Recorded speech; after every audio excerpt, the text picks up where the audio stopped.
Vishwarupaya Namaste Jnanadayine Namaste Satchidanande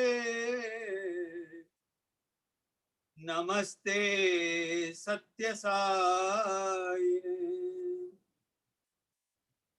Sarvavassu Samarpayami to Sarveshwara Satchidananda Swarupa Sarvantaryami Swarupa Satya Dharma Shanti Prema Swarupa Avatara Satyam Shivam Sundara Avatara Sarva Devata Avatara Sarva Shakti Swarupa Avatara Sarva Mantra Yantra Tantra Avatara Sadguru Dev Guru Jagat Guru Sri Sainath Maharajai Iti Shri Ravivare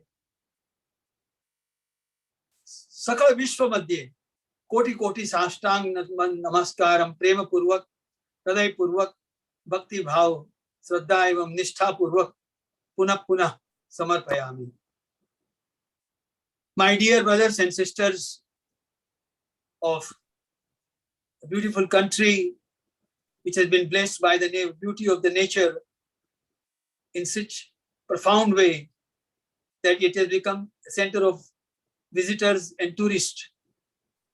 And I'm also very much honored that number of young devotees, my brothers, they were fortunate enough to come for specifically for the Gram Seva with Swami's specific permission.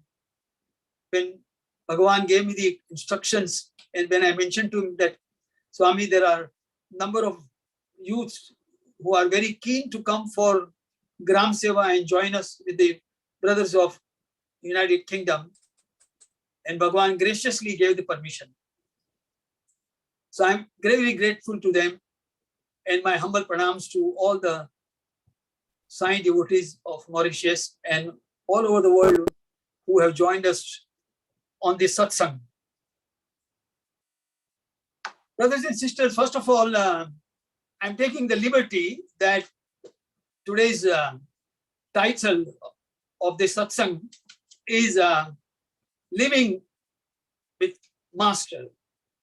Arts of Living with Living Master. I would like to modify it slightly and I will say that it is the arts of living with the living and living Master.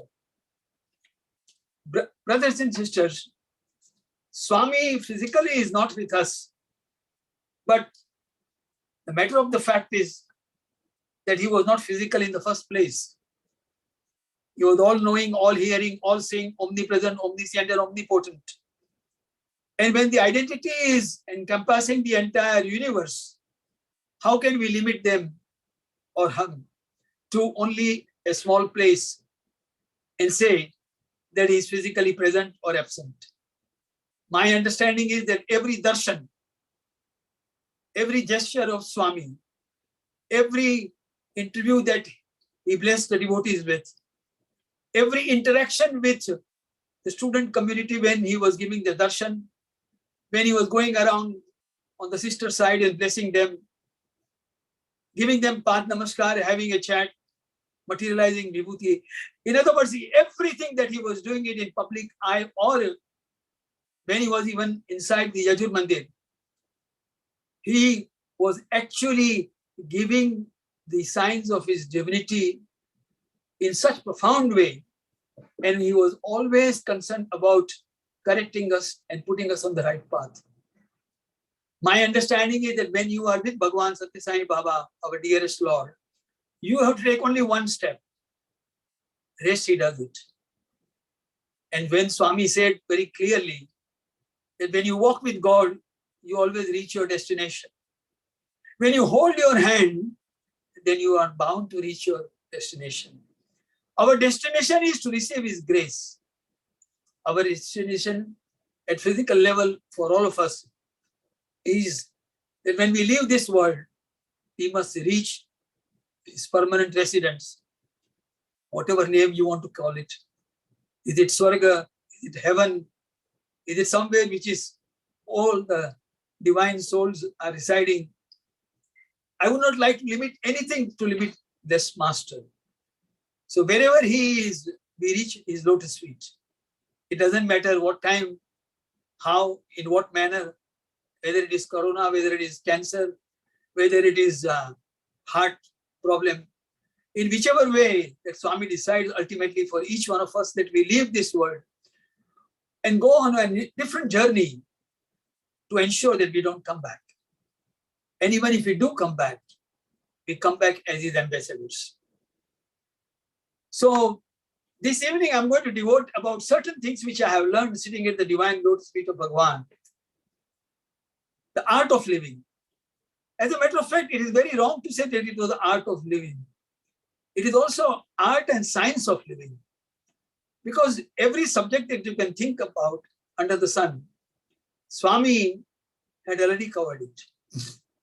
The universal master cannot be limited only with the arts or the music or the dance or commerce and science. He is limitless, is boundless, and therefore, whatever little this I was able to grasp because of his divine grace, and whatever he made me to speak in front of him, which was actually not a puppet show, but it was the voice of puppeteer, because he was pulling the strings and I was only standing. This reminds me of an incident which happened.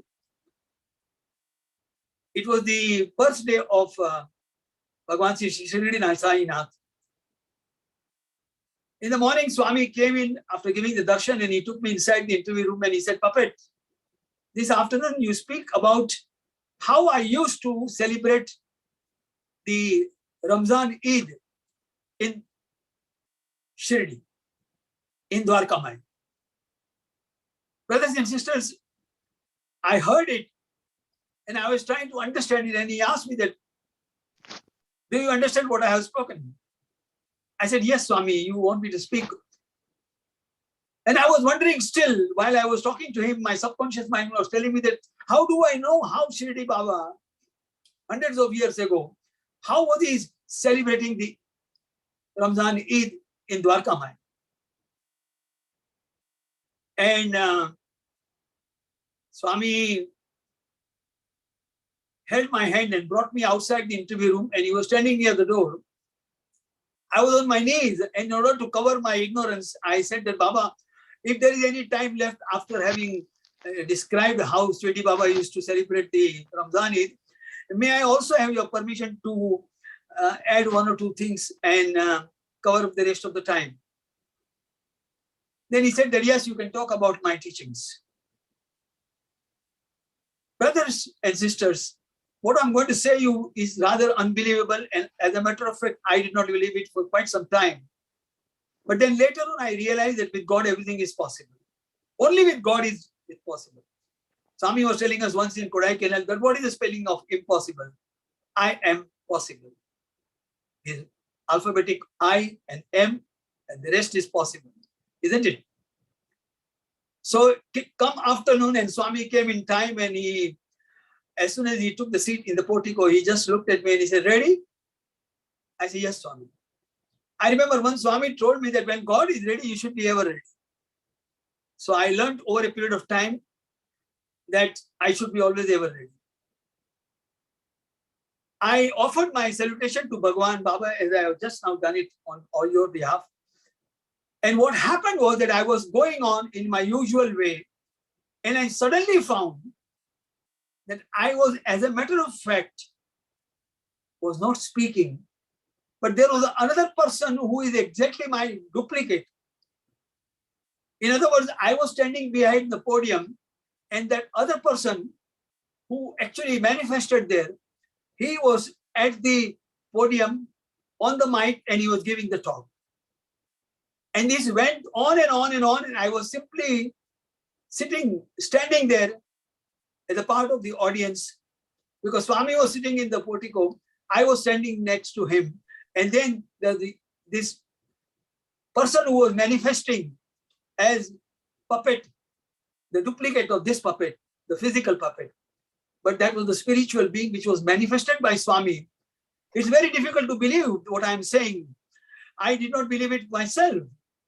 when I heard the tape of my own talk, because whenever I used to give puppet show in front of Swami, Dr. Prasad that time, who was looking after the PA system in Prashanti Nilayam, and he was doing the recording of all the activities that were being done in presence of Swami, he always used to give me a cassette. During those days, there was no, the technology was only a cassette, and you have a cassette player, and then you listen to songs or the talks or the music. And I was always collecting all the cassettes that he was giving it to me in a small box.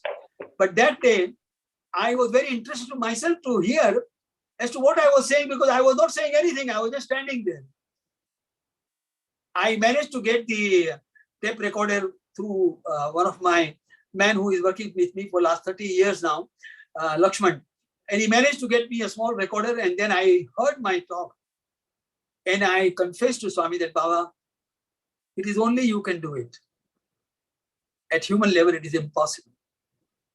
It is absolutely impossible. And the amazing thing is that when this talk was over by that divine being who was manifested by Swami, I mean, we have seen Baba materializing vibhuti and rings and bracelets and necklace and wonderful diamond rings. But we have never understood and seen that he has actually manifested and materialized a man himself right in front of everybody. And everybody was looking at him, but they didn't realize it. Only I knew it, that I was not talking and I was standing behind that person. And somebody else was standing at the podium and he was saying. And when the talk was over, I walked over to Swami as usual. I bowed down to him.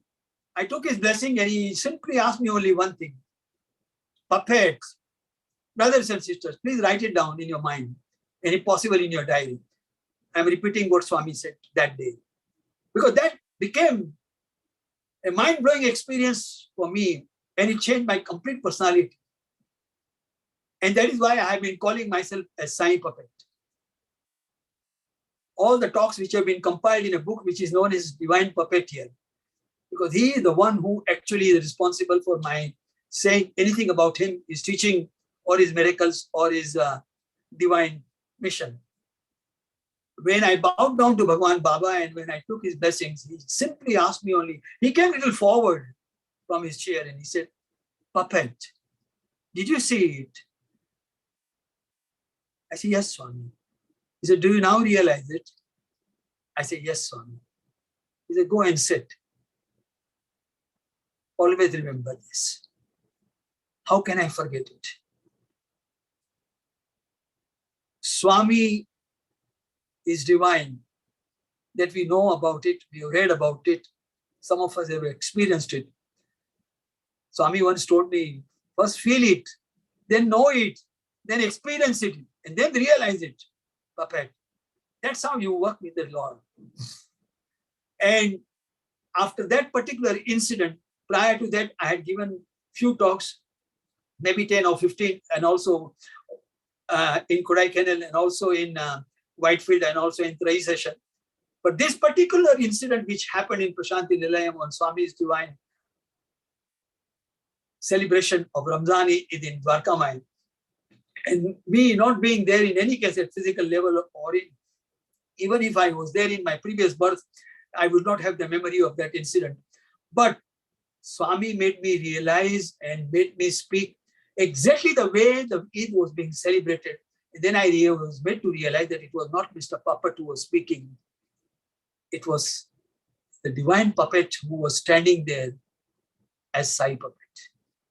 Brothers and sisters, the reason why I have spent some time on this particular incident is to remind my own self that today also, and likewise earlier whenever I have given talk on Zoom or on social media, I have been made to realize it, that it is not me, it is my real puppet is there, who is in a different dimension, which I am not able to see it physically. But I am not the doer, I am not the knower, I am not the owner, and I am not the master. I am nobody. I am not the body and I am nobody. There is somebody who is there, who has been given a specific task and which Swami in his own unique way is accomplishing it. So even today when I am sitting in Sai Kripa in Bombay and having this wonderful satsang, I'm very grateful to Swami. I can assure you one thing, that you people are only seeing my face, and behind me there is a very beautiful picture of Lord. I'm sitting in my mandir, by the way. Swami is right in front of me, as he used to be there in the portico. Lord Krishna is there because you are going to recite and dwell upon certain incidents of the Mahabharata. So he is there as a witness. He was a witness even in Mahabharata. He was only, as we call it, it was Arjuna who actually physically fought and ensured victory. But Lord Krishna was the Lord of the universe. He was there as the charioteer. And he had ensured that the chariot was always at the right time, at the right place, and in the right fashion. So, let's go forward. Art of living.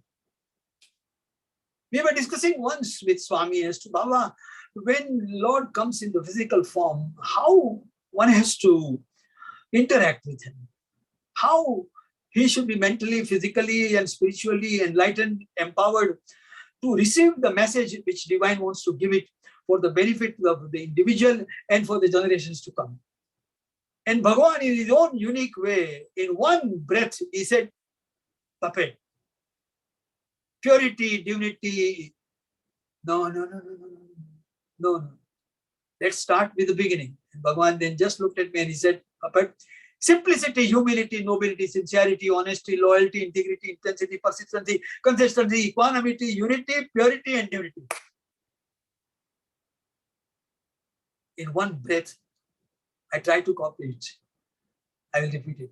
Simplicity, humility, nobility, sincerity, honesty, loyalty, integrity, intensity, persistency, consistency, equanimity, unity, purity, and divinity. These are the attributes of the divine. And when you are dealing with divine, and when you are in presence of the divine because of his grace, or when you are reading about him, or when you are listening to him, or you are following his path, then remember the art of real relationship is these attributes. Unless and until we have dwelt upon it, unless and until we have imbibed upon it, unless and until we have practiced all these virtues, which I again want, if you want to repeat it, simplicity, humility, nobility, sincerity, honesty, loyalty, integrity, intensity, persistency, consistency, equanimity, unity, purity, and divinity. This is the totality, brothers and sisters. I do not think any master has given such formula to any disciple or any of his devotees.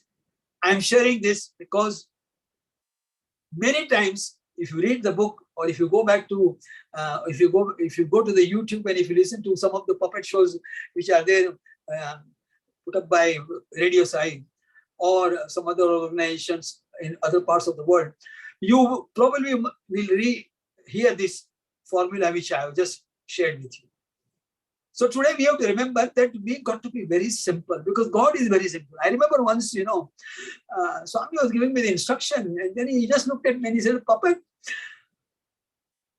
And there was a pause, and I said, I took the opportunity because I was very free with him. Some people get scared of him. They were scared of him until the last moment. And now they are more scared, when they do wrong things, because they know that subconsciously or consciously they are committing a crime or a sin, and then he is going to punish in any case. Because with God, there is always justice. So there was a little pause, and I took the liberty of telling him that, Baba, I want to tell you something. He said, Papa, tell me. I said, Baba, your teachings are very simple. He smiled at me and he put his hand on my head and he said, Papa, God is very simple. That's why his teaching is simple. Man is very complex. That's why he finds it very difficult to understand simple things. His efficiency is to make the simple thing very complex. You have a tax problem and you go to the chartered accountant, he will magnify it. You have a legal problem and you go to a lawyer and he wants to make sure that you give him a hefty fee and his practice must continue. He will complicate the issue and he will give you a roundabout way so many excuses and delays for the reasons.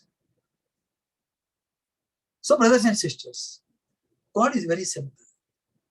He wants us to be very simple. Unless and until we are simple, we will not be able to understand His teaching. Simplify. Simplification. Let's not make our life difficult for us and for others. We become so simple that we are satisfied with whatever we get. And we are simple enough to understand the rest, what we is not giving it to us is not good for, in any case, for me. And I don't cry for it. You see, a simple, innocent child, if he gets a toy from the mother, he plays with it. If he wants really, and he is bent upon having it, then he probably will shed some tears. But another 2 minutes or 5 minutes time, he'll be playing with something else, and you will disappear. If my sister is looking after him, she will go inside the kitchen, and the child will be in his room or maybe in the lounge. If he is not started walking, he must be crawling. But he has forgotten the issue. We don't forget the issue. We complicate our life in such a way that if somebody does something wrong, maybe because I was asked for it, or maybe I deserved it. I remember that incident throughout my life. Why? And then, if possible, and if I have the bloody guts, then I want to take the revenge on them. No. It doesn't work like that. Then we should think 10 times whether to call ourselves sign devotee or not. There is no scope of any vengeance or revenge in Sai dictionary. You get what you deserve. You get what he wants to give you. He wants to give you something which nobody else can give you. He gives you the breath. When a person is in ICU and he's on the ventilator, the whole family is praying. But the man is almost subconscious or unconscious. And he does not know what he is doing there. But his soul is crying for the breath, which only God can give him. Let us remember this aspect of it. Right. I'll take you to another stage now. It was early morning, about 7:30. Swami came into the veranda after having given the darshan. He went inside the interview room, and I was sitting in the veranda, and somebody came and told me that, Sir Popat Sir, Swami wants you. Swami gave me certain instructions at that moment of time, and he said that, Popat, you come to me at 11:30 in the morning. During those days, Swami was actually in Punachandra NXC, where he was residing. That was the divine abode. I went there, and I found that the curtain was drawn. So I was standing near the other side of the room. I took the liberty of just touching the curtain and trying to peep into so that I can draw the attention of Swami, just to confirm that I was there as per his instruction. What I saw was that Swami was sitting on a podium, and there was at least 200 volts of electrical bulb, which was shining on his forehead. The rays were falling on his whole being. It was the electric one, not the divine one. And he was actually holding some papers on his lap, and he was reading letters. And whatever I saw it, I was trying to understand what's going on. And meanwhile, Swami gave me an eye contact, and he said, Hey, Popat, what are you doing outside? Come inside. I went inside and sat down in front of him. What I understood was, when I was looking at the action and the reactions of Swami, that whatever letter that he had collected that morning, he was reading our letters. Sometimes we give a letter to Swami and then we wonder, when is he going to read it? Is he really going to read it? After reading it, is he going to take action or not? If that action is going to be in my favor or not? Monkey mind starts working on 150 miles per hour speed, There is no limit. So, what I saw was, there was a complete silence. Swami was just picking up the letter and seeing it, reading it, and then he was tearing it apart. And there was the plastic bucket next to him, but he had to bend down a little to put it, to make sure that it goes inside that bucket. It was an open bucket, you see, plastic. And he was tearing into pieces and then he was putting it there. Later on, I was told by one of the workers who was serving Swami, he earlier also was working in the university. And prior to that, he was also working in the Swami's hospital. He told me that later on, all these letters, pieces, the bits and pieces, they were burnt. Later on, whenever Swami used to give it for burning. But our letter was read by Swami and he used to, that's how he used to dispose it of. Suddenly, Swami was actually reading the letter and he started singing. And I was looking at him. Of course, I didn't understand because he was singing in Tamil. I did not even understand whether it was Tamil or Telugu or Kannada because it was some South Indian language which I didn't understand. But what happened was that when Swami finished that, is singing that song, he looked at me and he said, "Papa, what are you looking at me?" So I said, "Baba, I don't know what you are reading and what you are doing, but you were singing." He said, "Amma has written me a letter from Madras. Now we call it Chennai. And she has expressed such wonderful emotions and her love and her sentiments. Then I immediately, instead of reading it, I started singing that letter." This is the art of living with Master. It's not the contents. It's not our knowledge. It's not our vocabulary. It's not our grammar. It's not our scholarship. I am PhD in English literature. Hell with it. My friend, good luck to you. He is only looking at our emotions and our love and sentiments. How far we put in our heart, in our expression. How much we love him. And we are trying to find it so difficult to explain and narrate it. This is another art of living with Swami that I learned. That it is not my language or it is not my handwriting which is going to matter. So next time onwards, whenever I was writing this letter to him, sometimes I used to give him a chit. Actually, one day he told me, I was sitting in the veranda and Swami came and I offered him the letter, which was the letter was given by my home minister. I hope you understand what is my home minister.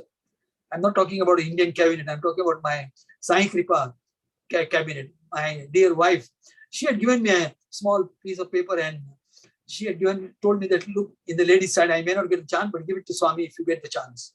I said, yeah, you pray for me. But Swami was walking inside the veranda, he was in the aisle. And he looked at me and he said, Papa, give me that piece of paper.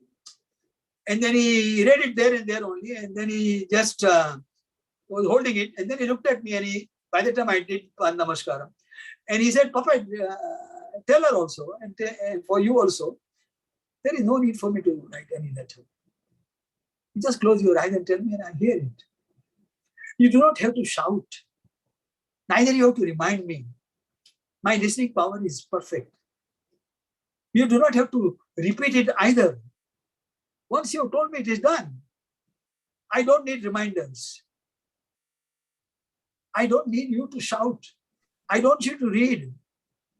If at all you are at a crossroad of something and if you really want my decision, then write on a 2 pieces of paper, one small sheet, yes, on the other you write no, hold it in your hand. I will pick up the one and that will give you the answer. Is that clear? So stop writing letters to me now. And tell her also. I learned my lesson. I held my both the ears. I said, Swami, I have understood. I said, good for you. Brothers and sisters, this is another art of living. During those days when he was walking about and he is with us, physical form, so I could describe that. But now that we are dealing with him in a cosmic way, all knowing, all hearing, and all seeing, where is the question of writing? Where is the question of praying? Where is the question of reminding him? Where is the question of monkey mind to speculate whether he will read it or not? Let us be realistic about the situation in which he has placed us. It is for our own good being. He loves us. Many, many times I have experienced that whenever I have prayed, I'm going for a meeting and then I wanted him. Let me give you one more beautiful example that reminds me. Brother was talking about my taking the groups. Yeah. I was once sitting and I had some time, so I was going through. Over a period of time, I took nearly 10,000 devotees in various charter flights. Every charter flight was planned by him. So everything was being done. And during those days, I used to charter the flights either from Emirates Airways or Singapore Airways or Air India. Once it so happened that we had chartered a plane, jumbo aircraft, from Air India. And the Air India managing director had sent me a message saying that our master agent is in Oxford Street. And you should go and meet him and discuss certain points that you have raised in your email to me. And he will sort it out. I said, fine. So I spoke to two of my brothers. There is a gentleman who is a chartered accountant and he's a very brilliant guy. His name is Mr. Pradeep Chotai. If he listens to this talk, he will remember this incident, what I am describing it, because he was one of the witnesses. And there was another gentleman, and three of us, they were talking about it, you see, and I was driving in my car, and then we were going to Oxford Street from my home, from Sai Hotel. And they were telling me, you see, that Popat Sir, A, B, C, D, E, F, G, these are the points that we have raised. And you must make sure, because you are sometimes very diplomatic and you are trying to be very roundabout way, but this, Air India must agree to this point, after all, it's a big business, blah, blah, blah, blah. So that tape recorder was going on behind, and I was looking at the traffic and I was looking at the traffic lights, and I was thinking that I hope I get the parking space, I was more worried about that. Anyway, but suddenly there was a silence because they had finished with all their points. See, and then we were near to the Oxford Street. And luckily we managed to get the place. And then as we were going, and we had to walk, I think about 200 yards, see. And I just thought only once in my own mind. Mind you, I have not drifted away from my main subject, which Brother Vishnu has given me, Art of Living. I'm coming back to that.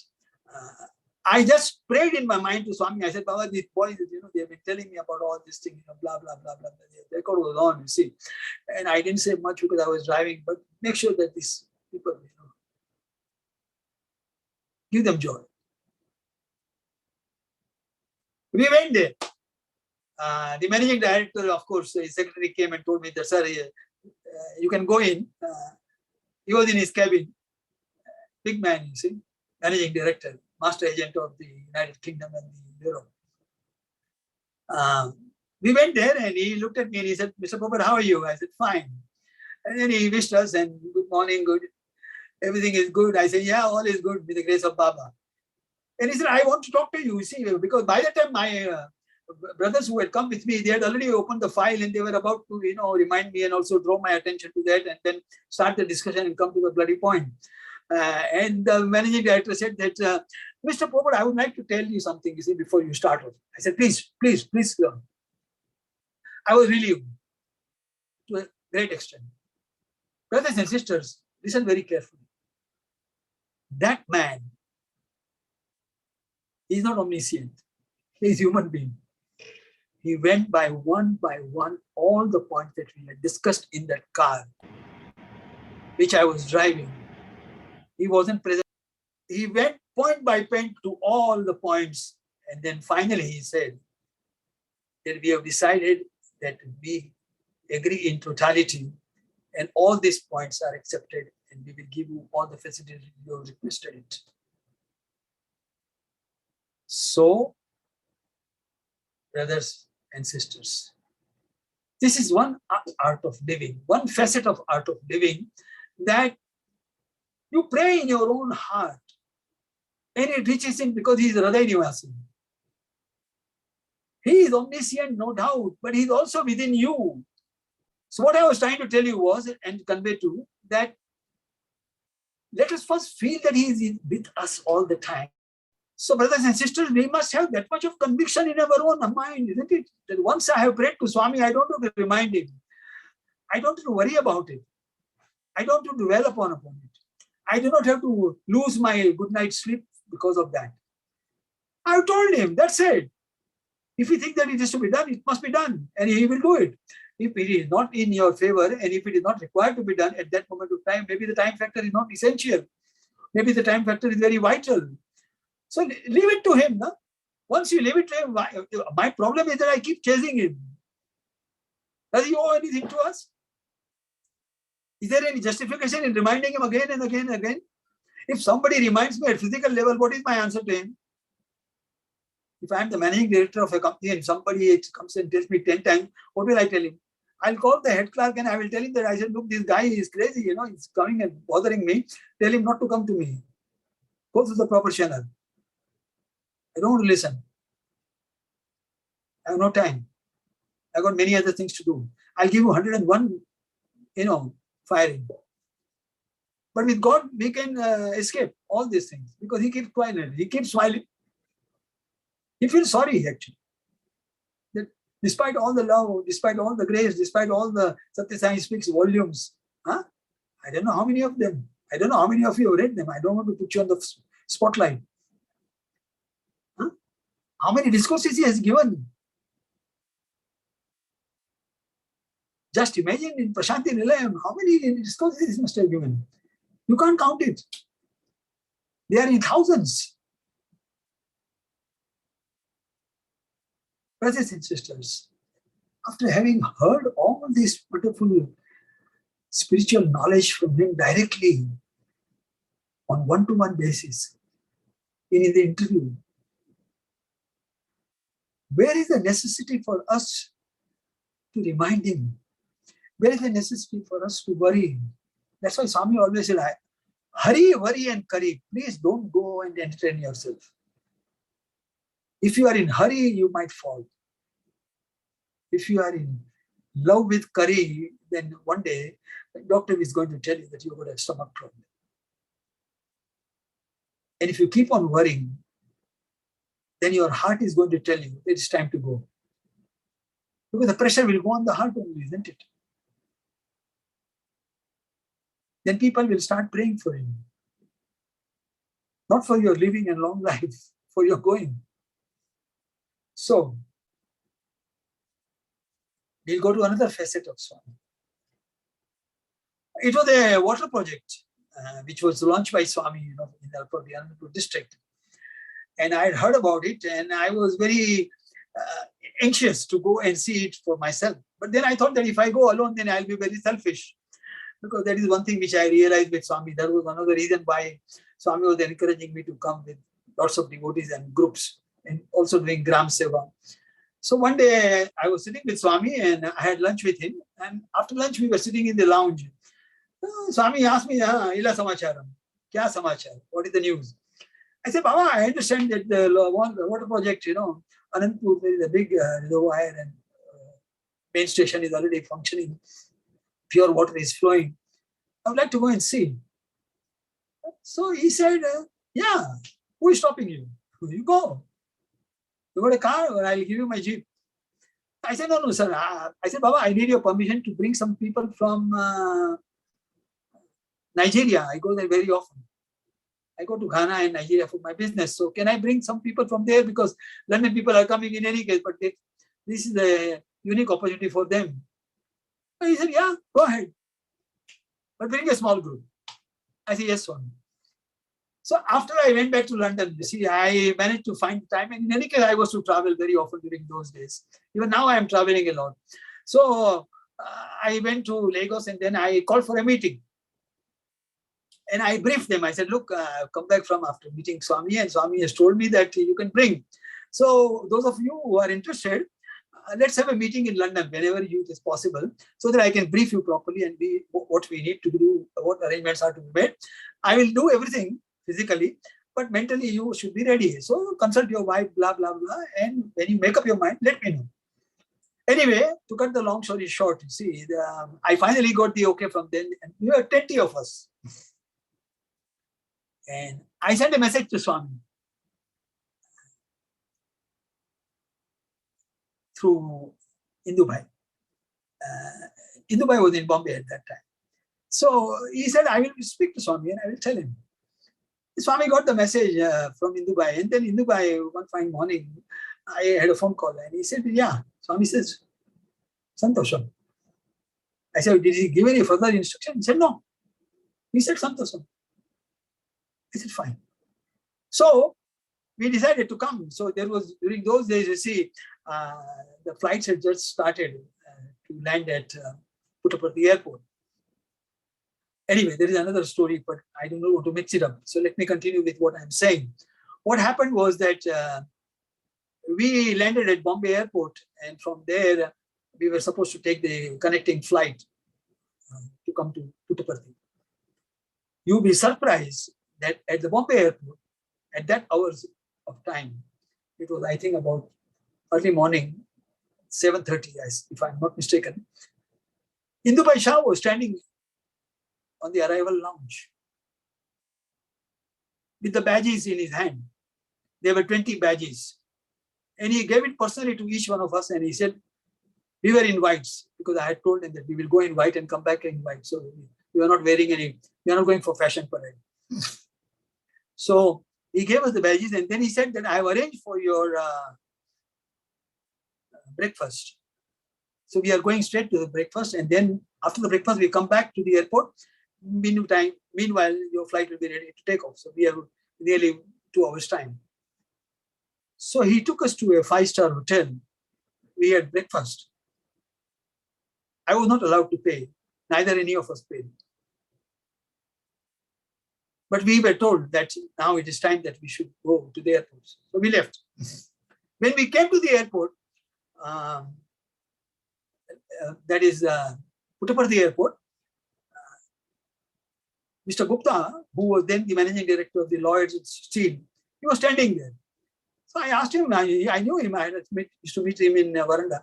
I said, sir, what are you doing over here? He said, I have come here to receive you. Swami has sent all the carbs. He's a perfect host. He's a perfect guest also. When he comes, he doesn't give you, he makes sure that he doesn't give you any botheration or any hard time. But when he is a perfect host, he goes out of his way. So he arranged for the cars and everything. To cut the long story short, you see, what happened was that the people, those who came with me, they expressed the desire that they would like to participate in that water project. We went to the main station. We saw the huge, massive, we went to the Anandpur. Swami arranged for our lunch. He gave special instructions that make sandwiches, because these people have come, you know, some of them have come from London, some of them are, they live in London, but they work in Lagos. Anyway, so now nobody had a checkbook. They had card, you know, credit card and the debit card, you see. But then they were not accepted during those days, you see. The technology was not that. Luckily, I had my own checkbook. So whatever amount which was decided, it was agreed that I should issue the check. So the check was issued. And the arrangement with Swami was, with his divine permission, that after 2 days, they will, after having seen that and experienced it, and we were 20 of us, and 18 rings were materialized, and 1 lingam was materialized. And one sister who had come, she was given a Mangalsutra also. We had 6 interviews. And after that, they should go back to their respective places. Some of them were going to Singapore, some of them were going back to London, or some of them were going back to Lagos. But Popat should stay back. So I stayed back. We all went away. So the check was prepared as what we had agreed in the meeting. And I gave the check. Swami came in the veranda after they had left. Next day he came in the veranda and he was walking in the aisle, and I was holding the envelope. So he said, give me. So he took it. Matter was over. I forgot about it. Everything was done. I was very happy. I mean, I was in cloud 9. You see that Swami looked after us so much and gave so much of love. Next day, there was a small function in Purnachandra Hall. And I was invited to attend that. And I was going towards Purnachandra Hall, and suddenly I saw Hindu Bhai standing near the ramp. And he said, come here, I want to talk to you. So he took me on one side and he said, Puppet, tell me, all your brothers and sisters, they have gone back? I said, yeah, they're gone. Because he was not there. He come the previous day. He said, what have you done? So I said, sir, what have I done? Have I done anything wrong? So he put his hand in his pocket and took out my check. He was still holding the check. He was not giving it to me. And he said, Swami gave it to me this morning when I went to meet him this morning. And he said, give it back to Puppet. So I asked Swami, I said, Swami, Puppet will ask me what happened. He said, he will not. Ask him to sign it. In that excitement, in that joy, in my cloud down position, I had forgotten to sign the check. Here is the master who is very meticulous. He does not accept it. He read each and every sentence and he saw my feelings. He saw my love and he knew my excitement. He was not angry, but he was so, and he did not give it to anybody. He gave it to Indulal Shah, number one man. And he said, ask Puppet to sign it. Immediately, I didn't have the pen because I never carry pen or pencil. I managed to get the pen, I signed it and I gave it to him. And in the afternoon, when I was sitting in the veranda, Swami came in, he blessed him and he smiled. Saying, Chala Santosam. This is the art of living. When you deal with God, be careful. In your excitement, in your enjoyment, in your moments of joy, sometimes we are in cloud nine and we forget, we become speechless or we do some amazing things, much contrary to our age and experience and limits drawn. But we must remember that God is very vigilant. Let's not make any mistake. I learned it. Art of living. I will summarize it, whatever I have said. I think when the time is up, let me know when the time is up. Because one day, I was giving a talk in Prashanti Nilayam, and I almost was about to say Jai Guru Bhagawan Satsangh Babaji ki Jai, but I looked at him and he said, continue. Did I ask you to stop? No. So it went on for 2 hours and 10 minutes. Because for Swami, when he was enjoying it, you see, time was not enough. He said, because he himself is a time master. I hope you understand what I'm trying to tell you. He is the time master, remember that. That's the art of living with him. Don't be in a hurry. Don't be in love with curry. And never have the idea of worry. Leave the worries at the lotus feet. He will do it in his own time. What is your time level and what your assessment is irrelevant. Past, present, and future doesn't exist for him. He is always omnipresent. Simple as that. I hope you, brothers and sisters, I am repeating this because, sometimes we are always in a hurry and then we worry. Will it happen or not? Will it be all right or not? I hope the report is okay. I hope the boy has done pass. I hope she has got the admission. Leave it to Swami. Na? You told him once. Na? Huh? Why do you want to remind him? Is he working for you or you are working with him? Ask this question. Right. Art of living. So, I was sitting with Swami one day in the interview room. I was all alone in the inner room. And Swami was looking at me and he was saying that we were discussing about how the situation is in London. And then during those days, you see, the US government had decided to bombard the Iraq, and Saddam Hussein was in big trouble. Hundreds and thousands of people had died and bombing was going on. So Bhagawan was telling me that, he said, Puppet, You go at night time and do the bombardment, airstrikes. Little children are holding mother womb and mother is looking after them. Or little children, they are sleeping with mother. Huh? And they hear all this noise and then you do bombardment and you kill them. And you call them next day that we are superpower and we have got all the weapons and things must happen according to what we say. Is this what you mean by powerful? I think they are cowards. George Bush at the time, I think, was the president of the United States of America, and he just smilingly said, Bush, when is he going to grow and become a tree?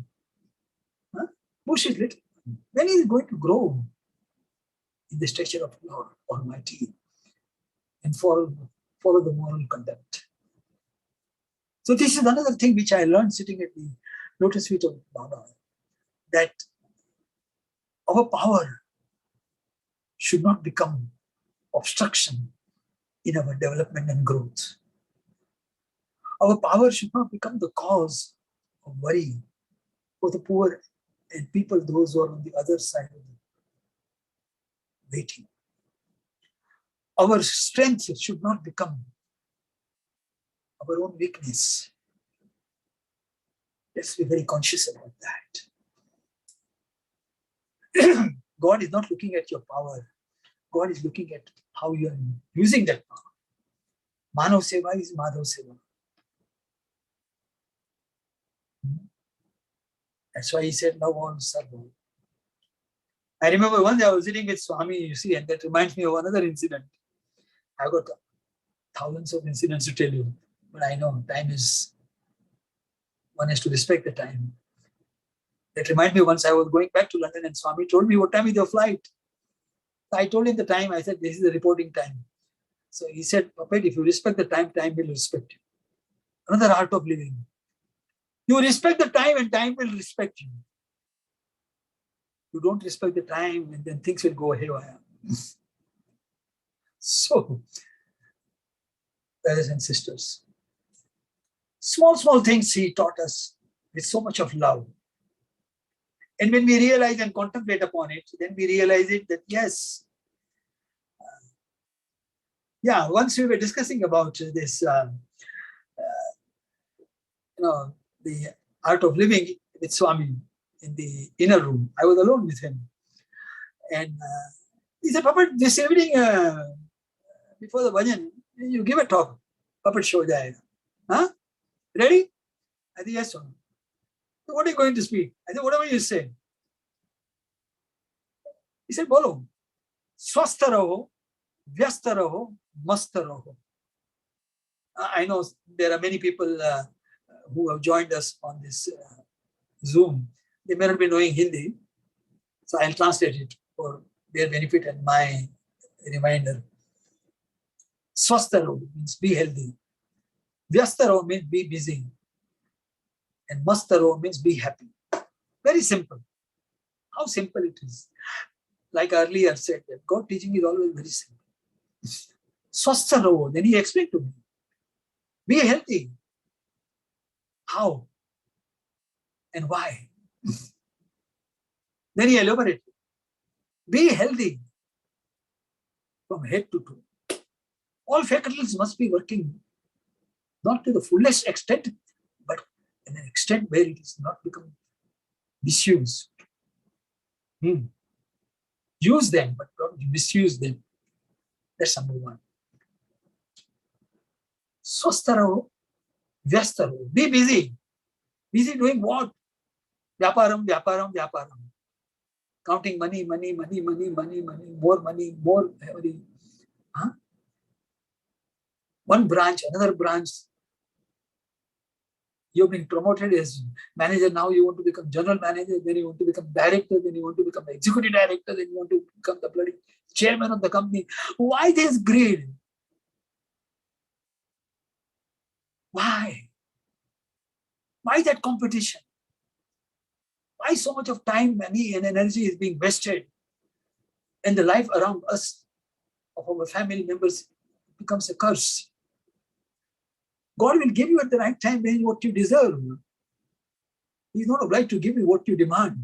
Huh? The child will ask for a horse. Will the mother go to market and buy a 4-feet horse, or go to near a shop and buy a wooden horse and give it to her to play? You know the answer. Why should we expect? Swami said, but swastha raho. Be healthy.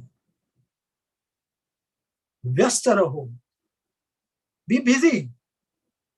Masta raho. Be happy. Happy with what? Whatever you have. That must give you joy. Not joy, ice cream, but joy from within. You may be having a 102-degree temperature. Well, that is affected your body, but it should not affect your mind. The mind is got, you should not feel about it. It should not disturb you inside. Inside, you are full of joy. Okay, you are lying down, you become a little weak, fine. You took 2 paracetamol and 1 dole, and then you will be all right. In any case, you are not doing bloody anything. So, what's the big problem? But we get, when we are not healthy, we are worried. Understandable. When we are not busy and doing nothing, but the mind is always working. So control the mind and tell him to stop it. Don't waste your energy when you have got nothing physical to do. The man leave. My wife was telling me one day that when you leave the office there in the office. Don't come home with the office. Some people come and start working at home also. Simple living things. Now, I think it will be probably time, because I don't have a watch, you see, unfortunately. I think we are almost there. So I will share one last thing. Because there are many people, I'm sure, married people are there and they have got children. So one day Swami was telling me that, Puppet, I will tell you something, which you share it with everybody. So that next time when you have a puppet show, you include in your talk. Swami said that how one should behave in front of the children. How married people should behave in front of the children, no matter what is the age of the children and what is the sex of the children. Swami said, never ever have any argument with your better half or your home minister. Husband and wife should never fight in front of children. Number 1. Number 2, never switch off the light before you have settled with your wife. Before you switch off this bedroom light, you must have a very peaceful mind, and there is no argument to be settled. Both are in a very happy state of mind, so you have a good night's sleep.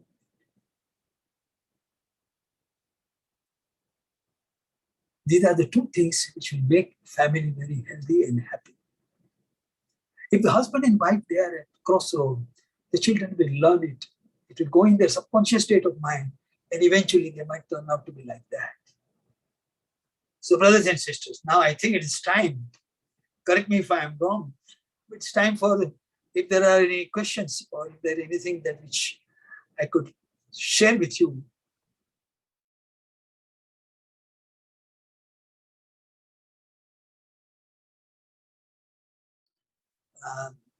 What is happening between SSSIO International Organization and the Global Council, and big statements are being made. They are being circulated on the social media. They are on the email. They are on Facebook. They are everywhere. If you ask me personally, and I'm talking as a person, not as a, but first of all, my identity is that I am a family member of the Sai. So as a Sai brother, my very honest opinion is, I do not know how people will take it, see, but that is irrelevant to me. To be honest with you, it is irrelevant to me, because it is my personal. Somebody has got a right to reject it and put it in the bin. That much freedom you all have. You can't close your ear, but you can close your mind. They say it. My humble opinion is that whatever Swami has done while he was in physical form, whatever he did, whatever routine that he laid down, whatever steps of sadhana that he illustrated, whatever divine discourses, subject matters covered, whatever constructions in the project that he undertook during his lifetime, like the Sri Satsangh Institute of Higher Learning, Satsangh Institute of Medical Science, Satsangh Water Project. Like that, there are so many other things that Swami himself did it. If Swami has decided at that moment of time to have Sri Satsangh International Organization, and it was named by him, and it was blessed by him, and it continued to be there for years when he was there in his physical form. And as I was earlier saying, that it is irrelevant to know and notice that Baba is physically not here. No, that's a wrong understanding. Baba is here. If there is any problem of not seeing him, it's my own problem. Swami is very much here. Just because of the fact that my mother has passed away, that does not mean that I have lost the blessing of my mother. Have I? No. It will remain so throughout. It was there when I was in her womb. It was there when I was only 1 year old. She was also there for my marriage and blessed me for a long married life. And she will also be there that I go and have a wonderful farewell. So her blessing cannot be denied, neither it can be discarded. Likewise, same thing happens with Sai. He is our universal mother. He is our divine mother. He has constructed something. He has brought into being something like a small child. Satsangh International Organization or Prashanti Council, whatever name that he has named it. In other words, those organizations and the branches of the organizations were sanctified by him. That must be honored. That must be not altered. You see, it's not a, you have a, pardon my saying, but it's not like you have a photograph album, and you don't like a particular pose of your photograph. What you do is that you remove that photograph and put another one which you like it. You get my point? Amma? Sister? Do you get my point? It is not a like treating a photographic album that you remove this and replace it by something else. No, it doesn't work like that. With a living master, let me give one example. Ramakrishna Paramahansa Deva did not have a massive organization what Swami has. He had only 16 direct disciples. Vivekananda was the choicest disciple. When Swamiji Maharaj came back from United States of America and then he decided to have Ramakrishna mission in the Ramakrishna Mutt, and the constitution was signed by him and it was composed by him. You will be surprised to know that now hundreds of years have passed, but not a single amendment has been made. Whatever Swamiji has written, that constitution still remains. Whereas Indian constitution has been amended, I don't know, at least 30 or 40 times in India. Same thing happens in other countries also. They bring amendment. They change the statement of the state. They bring amendments according to their own liking and according to different circumstances. But in spiritual organization, such things do not happen. It is not a political organization that, okay, today you appoint Mr. X as the president and then day after tomorrow he doesn't get the vote, so you throw him out. And then fourth day you say that he is giving a contract and put him in a jail because he is in conspiracy or is corrupt. It doesn't work like that in spiritual organization. Spiritual organization, you are dedicated to the master, his judgment, his love, his supreme knowledge, his divine being. So whatever he has done it, that must be accepted, whether you like it or not. Circumstances may have changed. So what? Let me tell you one thing. When I was born, My mother was young. Huh? She was very beautiful. When she grew up, and when I grew up, and when I became 20-year-old, by the time she had also become 20-year-old. Huh? So she's 45 now. And then after another 20 years, another 20 years. So she has become now almost 70-year-old. So if I find that, if I look at her picture and say that, oh, that's the time for your marriage. And now you look at it, your face is full of wrinkles and you are not able to walk and you require respect. But your love for your mother has not changed, has it? Physicality has changed. Physicality has changed, but your love for mother has not changed. Unfortunately, please forgive me and pardon me. I'm not trying to impose my view on anybody else. Neither I'm trying to criticize it. My understanding is that in a spiritual organization, whatever master has done it, and if you still worship him, then whatever he has done it must be honored, must be revered, and must be worshipped. Simple. I do not expect that people will they will agree with me. No, that is not my intention.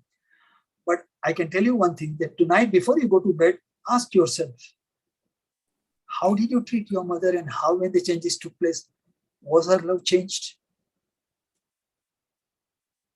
We are grown-up people. And we must understand that we are not dealing with political. Satsangh Seva organization is not a political entity, is it? No. Is it a legal entity? No. Is it a commercial activity? No. Then what it is? It is the activity which has been started by whom? Who is the mother of that child? The child was born by Sri Satsangh Baba himself. When he was vibrant and living at our level, in cosmic level, he is still very vibrant. He is still very powerful. Everything is in his hand. Swami used to tell me, the whole universe is here. If that is the case, then we must respect what he has done. Why undo it? Why rename it? Why introduce certain things which you mean to say that Swami did not know the spelling of universal or global? Huh? Swami, there was a man from London, sister. He was a very rich man, extremely rich man. I do not want to name it because he ultimately became the power of the organization also.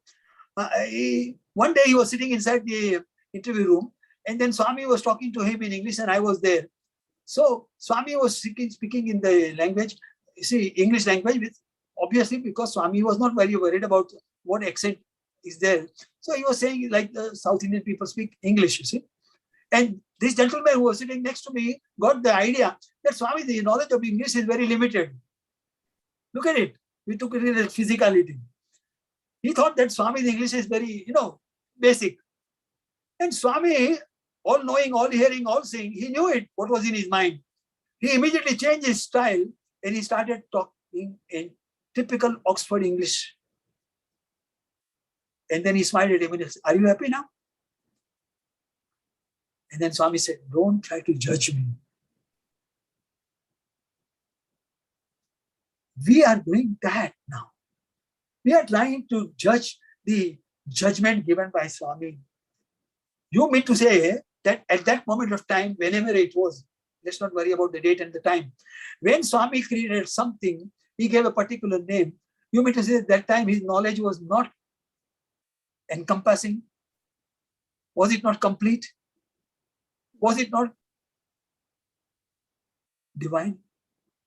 If we say yes, it is, then what right do I have to go and change it and give a different name?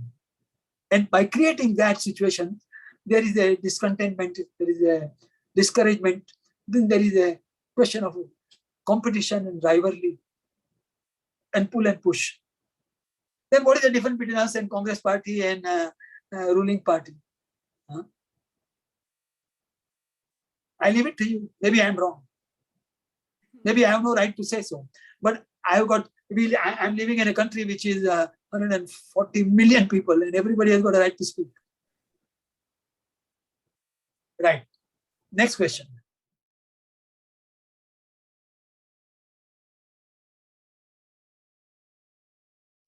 Keep looking at him. At physical level also, you see, when you like a girl, and if you are unmarried, you keep looking at her, and then she is bound to turn around and ask you, what's your problem? Huh? Maybe one day she finally will agree and she will marry you. You keep looking at Swami. Look to me, and you will receive everything. We don't look to him. We don't read about him. We read it and we don't look at the meaning of what we have read. Question of practicing comes much later on. Question of reading itself is a big question. Where is the time? We are looking at the WhatsApp messages. Where is the time to? And there are so many channels on the television. That's why Swami used to call it television. It's a poison. You keep watching. You are spending all the time looking at the screen. When are you going to look at the master? If you look to him, if you love him, then at least sit with him. Morning prayer. Sorry. Morning prayer. Food prayer. Evening prayer. Night prayer. Swami once told me, Popat, in the evening you are very tired. I know. Whole day you are very busy. You had a very long day. Huh? You can't pray. Don't worry. At least say good night. At least say good night. Before you close your eyes and switch off the light, say at least look at my photograph and say, Baba, good night. Go to sleep. Let me also sleep. He is a very democratic God. He is very liberal. He has not given any specific A, B, C, D. You must follow this only. No. Do it according to your timing. He said, get up early in the morning. Doesn't mean that you get up at 3 o'clock in the morning and sit with him. If you can't get up, doesn't matter. But at least sit with me for a few seconds. That much we can do. No? If you can't follow him, at least don't change him. Like Swami said, you were praying Rama. Rama did not answer, so you bring Hanuman. Then Hanuman also didn't work, so then you bring, then you start go to Navagraha. Then you feel that Rahu and Ketu, they are not working very well. It doesn't work like that.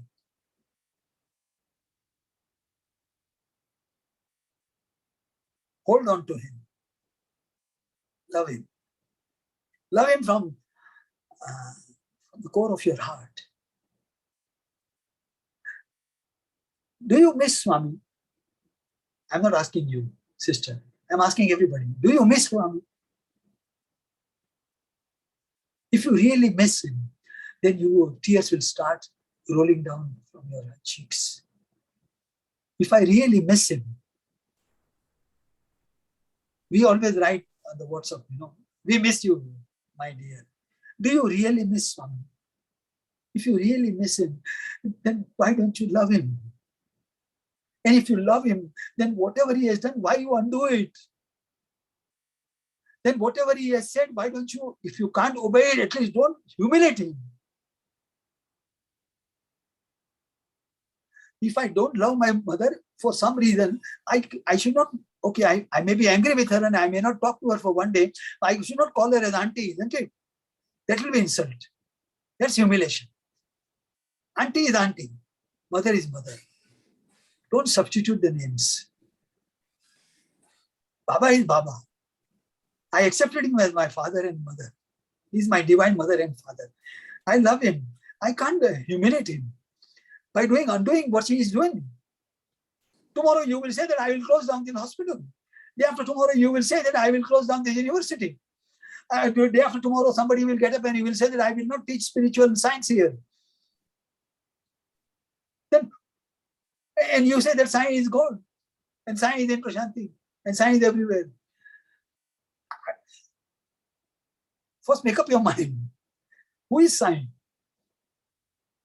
And where does he stand in your own estimate? Let us be loyal to him. No? That is why Swami said, simplicity, humility, nobility, sincerity, honesty, loyalty. Are we loyal to him? Are we loyal to his word? Are we loyal to his teaching?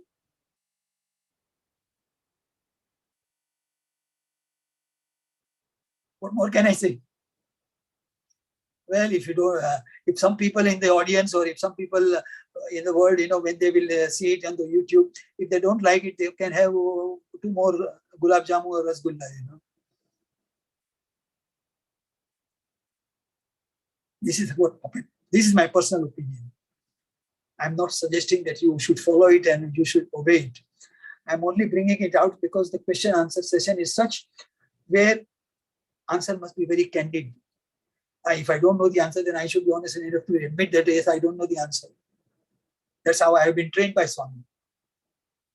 I have never said that I have given a talk. I have always said Sai Puppet was standing there. That's all.